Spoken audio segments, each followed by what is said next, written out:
Throughout history, people around the world have chased beauty ideals so extreme, they often cross the line between admiration and outright agony. From crushed bones and burned hair follicles to suffocating garments and toxic cosmetics, the pursuit of beauty has driven humans to reshape their bodies in sometimes shocking ways. These weren't just personal choices. Many of these practices were symbols of status, cultural identity, or rites of passage. But every one of them came at a painful cost. Today, we're diving into some of the most torturous beauty standards in history, the kind that make modern beauty routines seem like a walk in the park. Let's start with one of the most infamous and brutal, foot binding in China. For centuries, this practice defined feminine beauty and grace.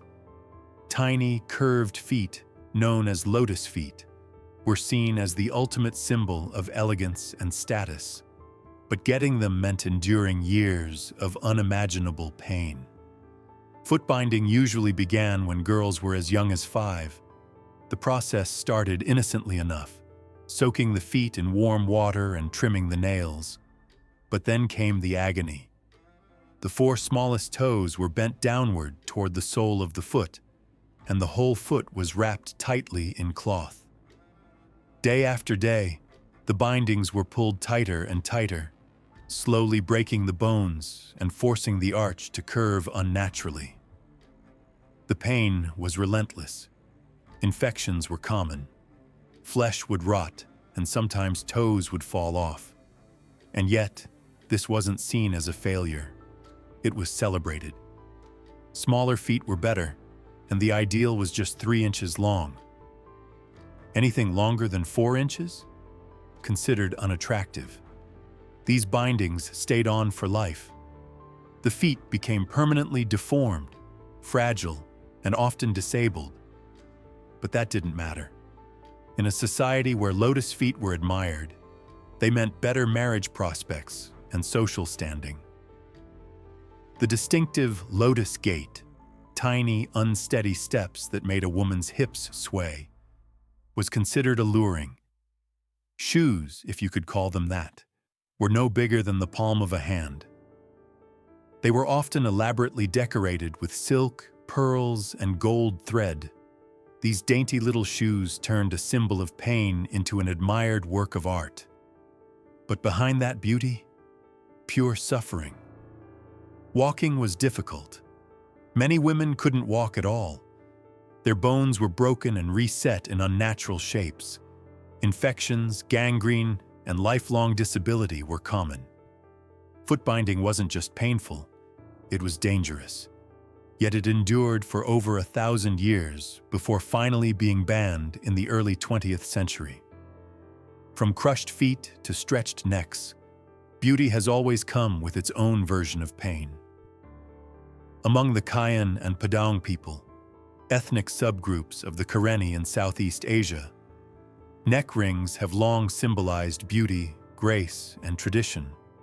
But these gleaming brass coils aren't just jewelry. They're instruments of transformation. The process starts early, often around age 5 or 6. A small ring is wrapped around the neck, pressing down on the collarbones and shoulders. Over time, more rings are added. As the weight increases, it pushes the collarbones down and compresses the rib cage. The result? The illusion of a longer neck. But here's the truth. The neck doesn't actually stretch. It's the chest that becomes deformed, the shoulders that slope, and the spine that bears the burden.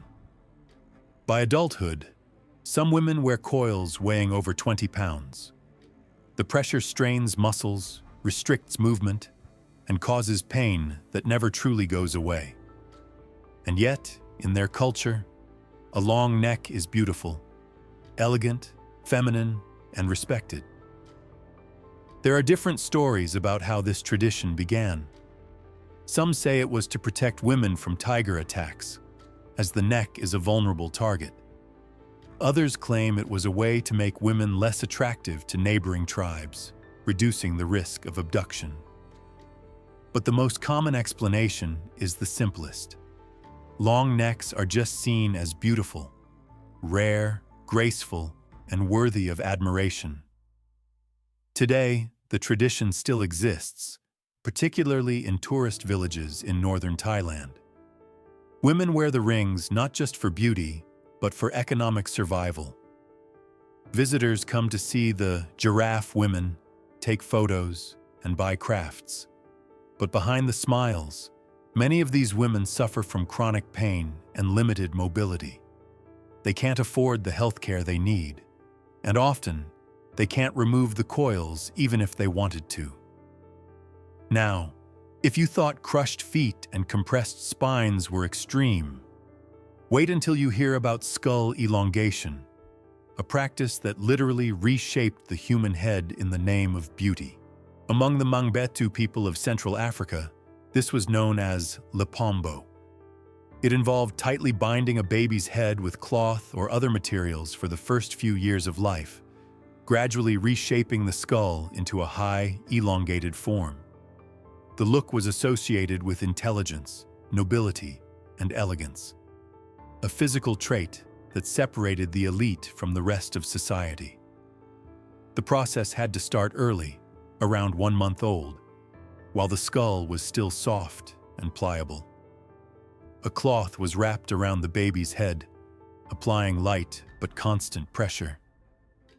Over the next 2 years, as the child grew, the skull would adapt to the shape of the binding. This wasn't something done casually. Parents monitored the pressure constantly. Too much could be dangerous. Too little, ineffective. The final result? A distinctively elongated head, often paired with elaborate hairstyles wrapped around wooden frames to emphasize the shape even more. Unlike many other beauty practices, lepombo wasn't typically forced. Parents believed they were giving their children a gift: the chance at a better life, more respect, and higher status. Still, the child had no say. It was a painful and irreversible modification, one that shaped not just appearance, but social roles and expectations. Colonial authorities, however, saw the practice as barbaric. By the mid-20th century, skull elongation was outlawed in many regions, and the tradition faded. Today, we're left with sculptures, old photographs, and oral histories as the only evidence of this once prestigious standard. But body modification wasn't limited to skulls or necks.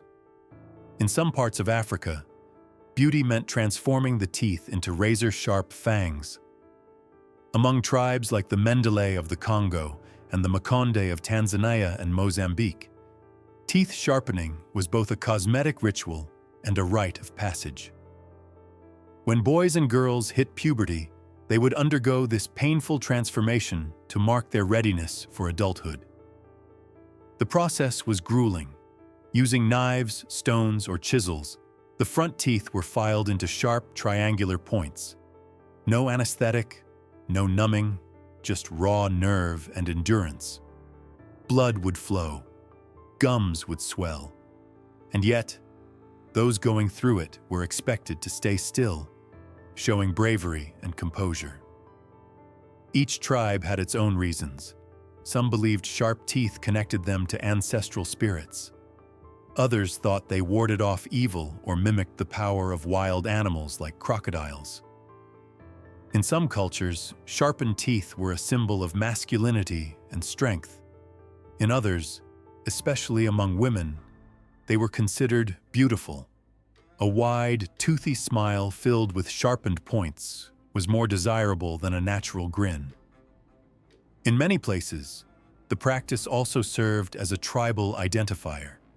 It let outsiders instantly recognize someone's cultural background, a physical signature of belonging. But like many ancient traditions, this one began to fade in the 20th century. Colonial influence, modern medicine, and shifting values led many to abandon the painful ritual.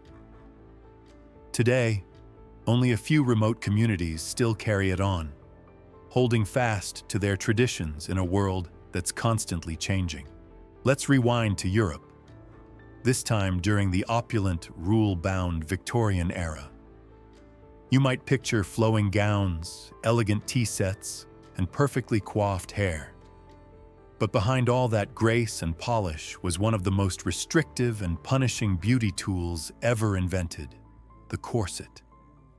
With its laced-up structure and boning made from whalebone or steel, the corset promised an hourglass figure: tiny waist, accentuated bust, defined hips. In the 19th century, a narrow waist was the ultimate status symbol, associated with femininity, discipline, and refinement. Women would tighten their corsets daily, pulling the laces tighter and tighter to cinch their waists by inches. Some managed to shrink their waistlines by 6 inches or more. But beauty came at a price, and that price was the body itself. The pressure from tight lacing didn't just shape the waist, it crushed the torso. Lungs couldn't fully expand, making deep breaths nearly impossible. Fainting spells were so common that furniture makers literally invented the fainting couch to accommodate all the women who kept passing out. Inside the body, the damage was even worse. Organs were displaced, stomachs and intestines pushed down into unnatural positions. Digestion became a daily struggle. Women suffered from chronic constipation, indigestion, and even nerve damage. Over time, the ribs could bend permanently, and muscles would weaken from lack of use. Yet society didn't view this as suffering. It was elegance. Even pregnancy didn't offer a reprieve. There were maternity corsets designed to support the belly, while still maintaining that coveted hourglass silhouette. It wasn't just about looking good. It was about showing control over one's own body, regardless of the cost. And corsets weren't only for women. Men, particularly those in high society or the military, sometimes wore corsets to appear slimmer or to improve posture. Even King George IV was rumored to lace up on formal occasions. As medical science evolved, doctors began speaking out. Warnings about organ damage and deformity began to surface, but many women pushed back. To them, corsets weren't a form of oppression. They were a source of confidence and self-expression. Ironically, it wasn't public health campaigns that finally killed the corset. It was fashion itself. By the early 20th century, the style pendulum swung toward more natural, flowing silhouettes. Women finally breathed a collective sigh of relief, literally. Now imagine if instead of squeezing your waist, your makeup slowly poisoned you. That was the grim reality for many women during the Renaissance and medieval periods in Europe. At the time, pale, flawless skin was the ultimate sign of beauty and high status.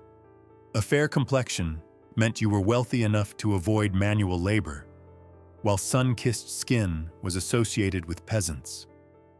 But if you weren't born porcelain pale, you had options, deadly ones. Enter Venetian ceruse, a thick white paste made from lead carbonate and vinegar. It promised to smooth out wrinkles, hide blemishes, and create that ethereal moonlit glow. And it worked, at first. Women would layer it on day after day, completely unaware that they were slowly poisoning themselves. The initial effects were subtle: dry skin, irritation. But over time, the damage escalated. The lead seeped into their bloodstream, leading to hair loss, rotting teeth, muscle paralysis, and even organ failure. Some women literally wasted away, their health deteriorating even as their skin appeared smooth and radiant. Queen Elizabeth I of England was famously devoted to her ghostly white appearance, reportedly using ceruse throughout her life. As her health declined, many now believe it wasn't simply age catching up to her, but the makeup she used to preserve her youth. Even when doctors began sounding the alarm, many women ignored the warnings. Vanity won out over safety, and lead-based cosmetics remained popular for centuries. It wasn't until the 1800s, with advances in chemistry and public health, that the dangers of lead were fully understood, and finally, beauty standards started to change. Let's travel back even further now, to ancient Egypt, where beauty was deeply tied to spirituality and ritual. For Egyptians, personal grooming was a way to honor the gods, not just impress other people. Cleanliness and purity were sacred values, especially for priests. That meant removing every strand of hair on their bodies. Yes, even eyebrows and eyelashes. This wasn't just shaving, it was full-body plucking. Using bronze tweezers, sharpened shells, or flint razors, they would painstakingly yank out hair one by one. Some turned to an early form of waxing made from honey, sugar, and lime powder. The mixture was applied, allowed to harden, and then ripped off, leaving behind inflamed, raw skin. Why go through all that pain? Because even a single stray hair was considered a sign of impurity. To perform religious rituals in the temple, priests needed to be perfectly clean, inside and out. Smooth skin symbolized devotion and holiness, and for the most pious, this grooming was done daily. But it wasn't just priests. Regular Egyptians, men, women, even children, also removed body hair for both aesthetic and hygienic reasons. In the hot climate, it helped reduce sweat and fend off lice. Once shaved, many people wore elaborate wigs made from human hair or plant fibers, which were easier to clean and style than natural hair. Beards were considered uncivilized, except for the pharaoh, who wore a fake stylized beard as a symbol of divine authority. Smooth, clean skin wasn't just beautiful, it was a sign of power and civilization itself. Now let's fast forward to medieval Europe, where beauty took a bizarre and painful turn. Imagine your ideal facial feature being a huge forehead. That's right. In the Middle Ages, a high, smooth forehead was the height of feminine beauty. It was associated with intelligence, nobility, and spiritual refinement. To achieve that look, women went to painful lengths. Literally. They would pluck their hairlines inch by inch, sometimes even using heated needles to burn out the follicles and stop regrowth. The process was slow, brutal, and left skin red, swollen, and often scarred. And it didn't stop at the hairline. Eyebrows and even eyelashes were also removed. The goal was a blank canvas, a pale, high forehead with no facial hair to distract from its perfection. Beauty was about looking angelic and childlike, features thought to reflect purity and virtue. The tools, primitive at best. Tweezers, sharp blades, and coarse threads were all used to rip out hairs one by one. The pain wasn't short-lived either. Constant irritation and infection were common, but again, the suffering was seen as worth it. Fashion helped reinforce the trend. Headdresses like hennins, the famous tall, pointed hats, were designed to draw attention upward, further emphasizing that prized forehead. Hairstyles were coiled tightly and hidden beneath fabric, ensuring nothing detracted from the smooth upper face. Even painters got in on it. Portraits of noble women show them with eerily high hairlines, pale skin, and blank expressions. To top it off, many women still applied lead-based powders to cover up blemishes and create that perfect pale finish, compounding the risks. So yes, women were literally poisoning themselves after ripping out half their facial hair. Now you might think things couldn't get stranger, but we're heading to Japan for something that wasn't painful on the body, but definitely on the senses. Let's head east, specifically to Heian-era Japan, around 800 to 1200 CE. If you were a noblewoman at the imperial court, Your beauty routine wasn't about pain or danger in the Western sense, but it was all about transformation. Start with the skin. Pale complexions were as prized in Japan as they were in Europe. But instead of lead-based powders, Japanese women used rice flour to create a white, matte base. The look was otherworldly, deliberately artificial. The goal wasn't to enhance natural features, but to transcend them. Next, the eyebrows, or rather, their removal. Women shaved off their natural brows completely. In their place, they painted two dark, smudgy ovals much higher on the forehead, called hikimayu. These artificial brows created a detached, ethereal expression. It was elegance defined not by intensity or sensuality, but by restraint and detachment. Then came the teeth. In a practice called ohaguro, noble women, and sometimes men, dyed their teeth black. Yes, on purpose. This wasn't decay, it was style. The dye was made by soaking iron filings in vinegar and mixing the result with tea or sake. The resulting metallic solution was then painted onto the teeth with a small brush. Why?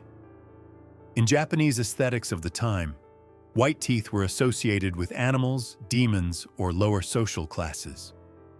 Blackened teeth, by contrast, symbolized maturity, beauty, and loyalty. It was especially important for married women. Ohaguro was both a beauty standard and a cultural marker of adulthood. The effect? A glowing white face with two dark smudges for eyebrows and a gleaming row of jet black teeth. It may sound eerie now, but at the time, it was the height of aristocratic sophistication. But beauty wasn't just about makeup. It was also about movement, scent, and poetry. High-end women wore layers upon layers of silk robes in carefully coordinated colors. They perfumed their garments and hair with incense, and they were expected to compose and recite poetry on the spot. Grace wasn't just physical, it was intellectual and emotional. So while these women weren't ripping out body hair or poisoning themselves, their beauty standards still demanded daily effort, ritual, and discipline. The aesthetic was less about suffering and more about disappearing into the image of an idealized world. Now let's come full circle. Modern times. Surely we've moved beyond pain for beauty, right?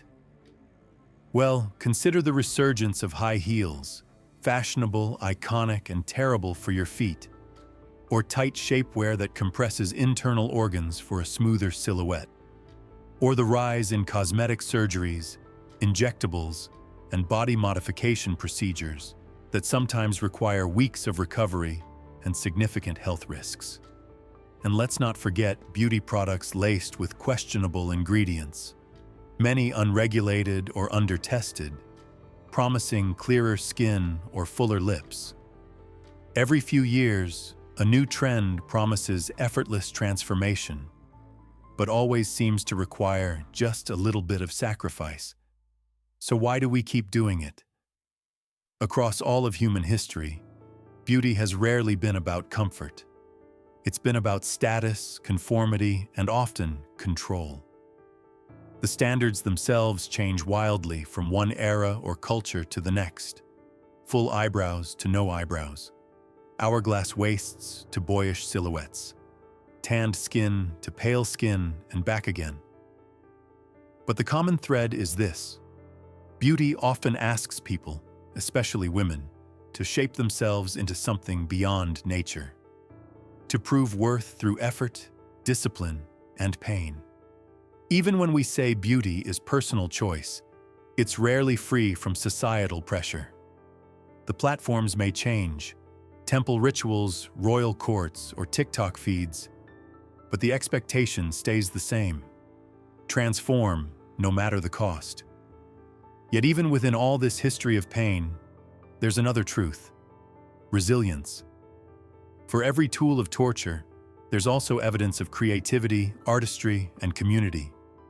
Makeup, hairstyles, and rituals weren't just about pleasing others.